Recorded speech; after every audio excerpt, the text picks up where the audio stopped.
सद्गुरू श्री ब्रह्मचैतन्य महाराज गोंदवलेकर यांचं प्रवचन 5 जून. वैराग्या वाचून सारा परमार्थ लटका आहे.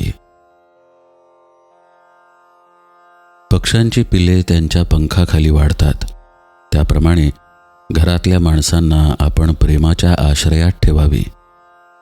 आपण त्यांच्यावर प्रेम करतो याची जाणीव ज्याला असेल त्याचे दोष काढलेले त्याला बोचत नाहीत. आईने मुलाचे दोष त्याला सांगितले तरी त्याला त्याचे वाईट वाटत नाही. रोग्याच्या अंगातला ताप निघाला की त्याला शक्तीचे औषध लागू पडते, कारण शक्ती येणे हे स्वाभाविक आहे. त्याचप्रमाणे अंतःकरण शुद्ध झाले की परमार्थ सोपा बनतो. परमार्थात मनाचे कष्ट आहेत, कारण आपल्याला मनाच्या आजपर्यंतच्या सवयीच्या उलट जायचे आहे आणि म्हणूनच परमार्थाला अगदी स्वतःपासून सुरुवात करायची असते. आतमध्ये भगवंताचे अनुसंधान ठेवून बाहेरून वृत्ती आवरण्याचा जो प्रयत्न करील त्याला परमार्थाचा अनुभव फार लवकर येईल. आपण आपले मन भगवंताच्या अनुसंधानात मोठ्या काळजीपूर्वक ठेवले असताना त्याच्यावर आघात करायला विषय अगदी टपलेला असतो.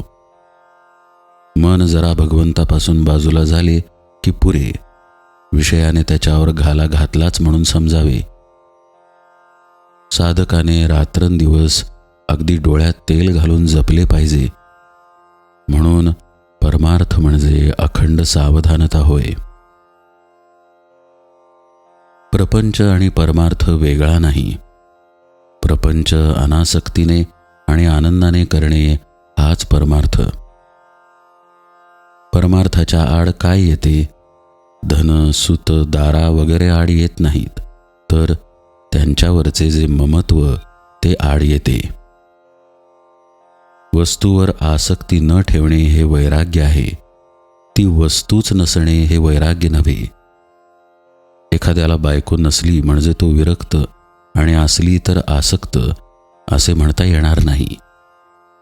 बायको असून लंपट नसेल तो विरक्त आहे. ते परमात्म्यानेच दिले आहे आणि ते त्याचे आहे असे मानून आनंदाने राहणे हे वैराग्य होय. या भावनेत राहून जो इंद्रियांच्या नादी लागत नाही तो वैरागी. वैराग्या वाचून सारा परमार्थ लटका आहे. कोणतीही गोष्ट अभ्यासानेच साध्य होत असते. आज खरी भक्ती नाही म्हणून भगवंताचे स्मरण नाही, आणि भगवंताचे स्मरण ठेवण्याचा अभ्यास केल्याशिवाय खरी भक्ती येत नाही. शहाण्या माणसाने उगीच विकल्प न लढवता भगवंताचे स्मरण ठेवायला आरंभ करावा. ज्या ठिकाणी आपल्या ओळखीचे कुणी नाही, आपले आप्त कुणी नाही, जिथे आपल्याला कुणी मान देत नाही, अशा ठिकाणी राहून अनुसंधानाचा अभ्यास करावा. जिथे कुणी आपल्याला ओळखीचे नाही असे स्थान आपल्या अभ्यासाला फार चांगले असते. बाह्यांगाने करावी प्रपंचाची संगती, चित्ती असावा एक रघुपती.